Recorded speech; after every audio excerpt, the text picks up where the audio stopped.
y'all, it's Kimber again. If you've watched my last two videos or liked it or whatever, thank you, it's appreciated.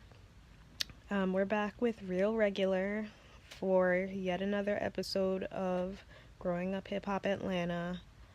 I'm drained because I feel like I wasted time yet again. I feel like I donated like 8 pints of blood just watching this episode. But we're back again with wherever we are with it.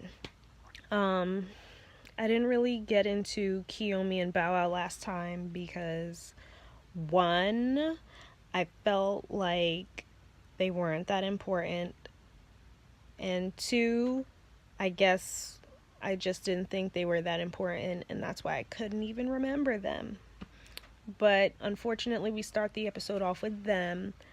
And apparently, after Bow Wow got back from partying with these Instagram models, he was supposed to get Kiyomi from the studio, and she was really upset, and it turned into a thing. But first of all, if I'm dating a rapper, there's no reason why I shouldn't be taken care of. Like, either I would be in an Uber home, or I'd be pushing my own shit if he's got it like that. And I mean, I think Bao could at least buy her a car. And if not those two, if he's really got it, I should have a driver for the night. There should be no reason why I'm waiting on you for 3 or 4 hours and being upset. And if you know that he's going out with his friends, I think you'd anticipate, especially with him being a rapper, that he wouldn't be back at a decent time. So they're both sitting here telling two different sides of this story. She's sitting here in this wig. Let's talk about the wig for a second. Her wig reminded me of when you're like editing a photo and you turn the saturation all the way up. Don't like it. She's beautiful, but I don't think she has the face to carry off something that extreme. Cassie is like one of those people that I've seen pull off neon hair beautifully. Like, Kiyomi just doesn't have the look to support that. At least not a color like that. Like, maybe lavender would look sickening on you, girl. Try something like that. Try something muted. Try something, just try something else. But she's sitting there trying not to cry with her friend, and the scene felt really fake. Like, I just didn't believe the tears or the trying to keep the composure. Didn't believe that. Her friend is sitting there, like, he touches her hand the way cats kind of touch people when they want them to fucking move. Like, he just gave her a little boop. Alright, whatever. She's telling her side, I don't entirely believe. She's saying that he called her a bum. Like, that sounds like something you'll just pull out of your ass when you're lying about what happened. Bow Wow, on the other hand, is talking about how she was throwing hands, and I believe that. Because she's always been playing up the hothead role since she got here. She's always been saying that, he's her man, and she's always been talking about how possessive she is, and possessive people tend to get violent. Ask me how I know that. But possessive people tend to get violent, and I believe, especially, like, because Bow Wow's short, like, let's be honest. Women don't really respect men as much when they're short.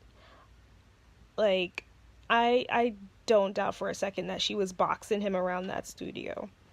And I don't know if that was, like, a tattoo on the underside of his forearm or if it was a bruise, but I believe him. The shirt just looked like someone ran a scissor through it. But I believe she was whooping on him. The same way I wouldn't be surprised if he came out and said Erica Mena was whooping on him. So the next scene, we see Masika, and she looks amazing. She's in this all red getup. I love a red dress, a red lip, and some gold accessories. It's a classic look. It may be tacky to some people, it may be trashy to some people. I feel like that's the only way to wear red, with gold and a matching lip. Masika's sitting there getting beautified.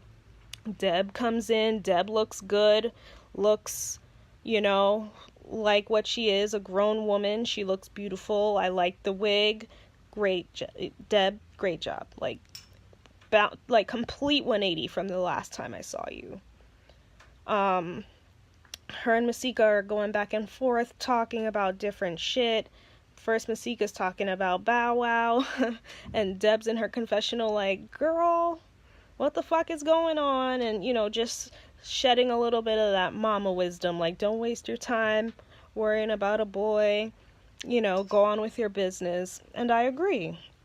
But I've come to realize, like, I have such a hard time with Masika because there's clearly a character type that she plays in every show she's been in. She's always the girl that is coming back or coming to get her man. And it's like, she's got, motive, and she's got goals, and I think she realizes that just being pretty isn't enough anymore, and you have to be smart. And I think she realizes that beauty fades, and she doesn't want to be sitting on her ass with nothing should her beauty start to fade sooner or later. So she does things like this. She goes after men, and she's always in some kind of conflict with another woman involving a man or something to that effect. That's what I've seen consistently. And it's hard because, like, I think she's incredible to look at, and, she works her beauty a lot, which I also like. Like, she plays up her charm. Like, she knows she's pretty, and she knows that that she's pretty, and she really plays it up a lot and just makes herself very likable. And, like, to most people, she's, like, depending on how intelligent they are, she can probably really reel someone in. So I get all that, and I see that in her. But then it's like, she doesn't try to fucking hide it. Like, she doesn't bullshit. So it's like, I can't be mad at her for it. But it's like, damn, girl, do you really have to fuck on Young Berg? Like, do you really have to go after someone like Bao on camera? Like, I feel like she could do so much better. But I get it. She's just trying to make sure that she can get a fucking 20-piece bucket from KFC and put gas in her car. I'm not upset at that. Like, I can't be. And then she talks about some shit Johnny Blaze said 3 months ago. I've never seen Masika do anything less than keep it 100 when it comes to what she said about someone. She's always standing in her shit. She's always been confronting people head on. But the thing about it is, Hazel Lee and Nikki are kind of like geeks in the reality world. They're like the ones that get stuffed in the locker, that everyone knows won't do shit, that everyone knows they can try it with. Johnny, not so much. Johnny is ready to rumble. And I don't think that you'd be able to keep up, Masika. Like, frankly, I don't. Like, I know you're about it, and then you have, like, that polished side about you. I get it. I think I'm about the same. People that know me can say I'm about the same. But even I wouldn't go fighting certain people because I know that I need this to stay intact so I can continue to be employed and whatever else in my life. Like, I don't think you'd be able to square up with Johnny. Honestly, I don't. And I'd hate to see that happen, especially over Fetty Wap. Let's not. Thanks. Then like, I looked away a lot, admittedly, and I was on Instagram. But when I looked up, I saw Lil Mama, and she was looking amazing.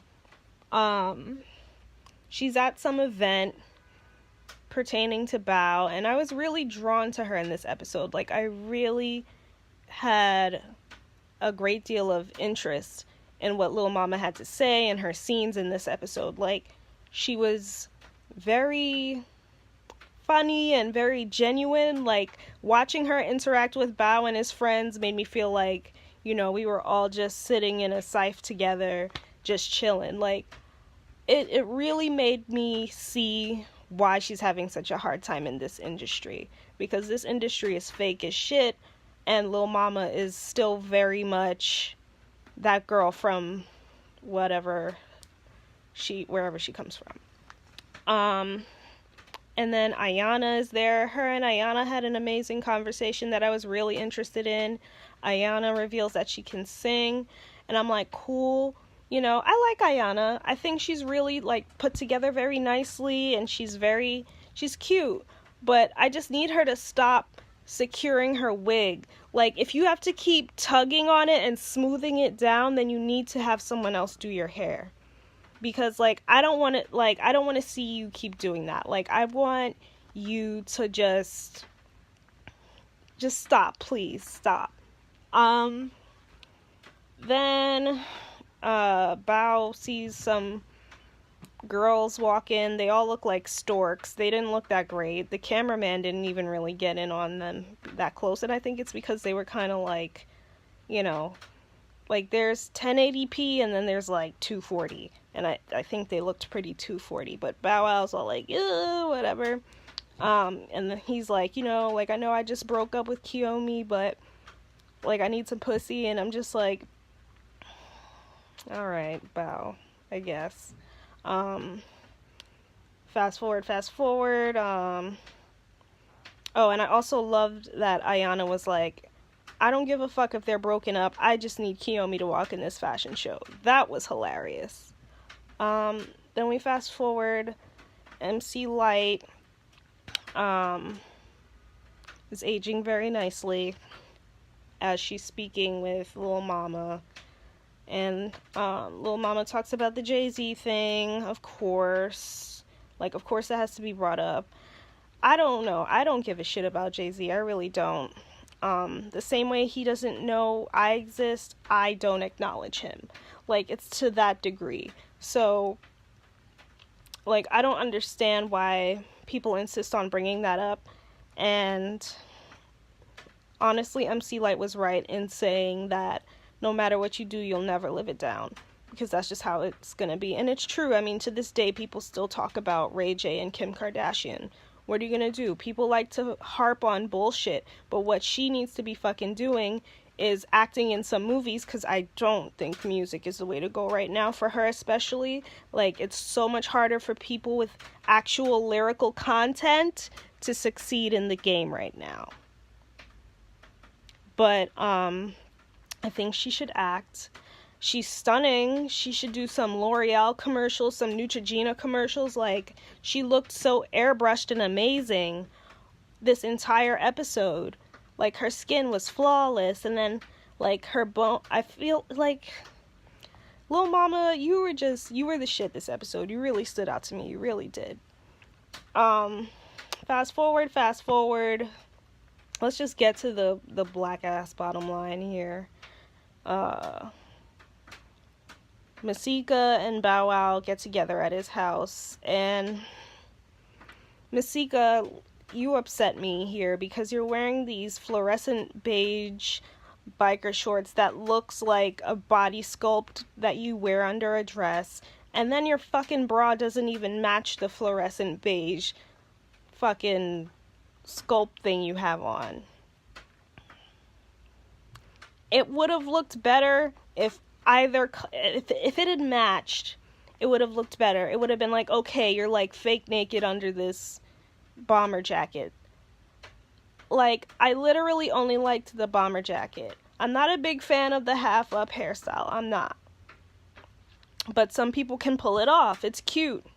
But generally, it's not for me. It's a no for me, obviously. But, yeah, so she shows up looking crazy. And, you know, they talk about Kiyomi. And, of course, Masika being Masika is just, you know, flexing her pretty and working Bow Wow over and telling him that she loves him. And it's implied that they're gonna fuck.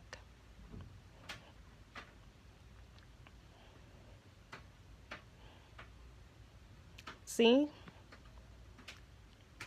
I feel like I just wasted my life yet again, but I did it so you don't have to. So I'll be back with the next, you know, hip hop related shenanigans, and hopefully someday these networks will bring us some real reality TV.